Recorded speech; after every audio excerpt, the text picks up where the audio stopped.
Bonjour, je m'appelle Louis Escoufler, j'ai participé cette année au concours ma thèse en 180 secondes à l'UC Louvain et je vais vous parler un petit peu de ma thèse et de ma participation à ce concours. Donc moi je suis linguiste de formation mais je travaille avec des outils de ce qu'on appelle le traitement automatique du langage, donc c'est un mélange entre de l'informatique et de la linguistique.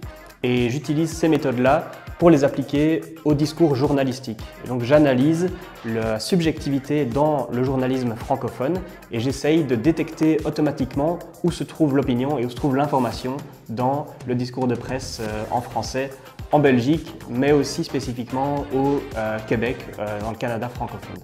Ce matin, en buvant votre café, vous ouvrez le journal et vous voyez sur la première page cette photo. La Chine a marché sur la face cachée de la Lune. Vous lisez l'article, vous découvrez les circonstances et l'heure de l'alunissage. Bref, vous vous informez.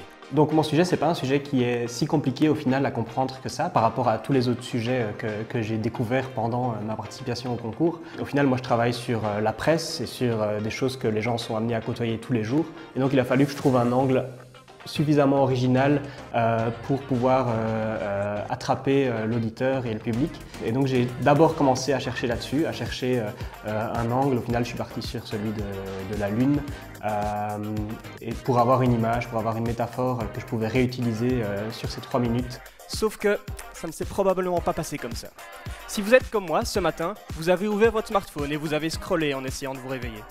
Sur Facebook, vous avez vu passer cette image plusieurs fois, avec les titres de différents articles que vous n'avez peut-être pas lus. J'ai trouvé ça super intéressant d'être confronté à des doctorants et des doctorantes d'autres domaines parce qu'au final, dans sa thèse, on est déjà très solitaire, mais en plus, on est dans un laboratoire, dans un institut qui est composé que de chercheurs et chercheuses qui travaillent sur des sujets assez similaires, de pouvoir rencontrer, de pouvoir même faire de l'improvisation théâtrale avec des doctorants et des doctorantes des autres secteurs. C'était super enrichissant, ça m'a permis de voir qu'il y avait plein d'autres manières d'approfondir un sujet, de travailler là-dessus, parce que moi, techniquement, je suis la plupart du temps derrière mon ordinateur, mais il y a beaucoup d'autres chercheurs à l'UC Louvain qui travaillent en laboratoire, qui travaillent sur des expériences beaucoup plus concrètes. Je pense que ce qui m'a le plus frappé, c'était de voir le public. Déjà, jusqu'ici, j'avais répété 10, 30 fois mon petit speech seul dans ma chambre ou en cuisinant ou face à ma famille. Mais là, d'avoir tout le monde en face de moi, ça a été un choc. Mais en même temps, je m'étais suffisamment préparé pour pouvoir aller au-dessus de ça.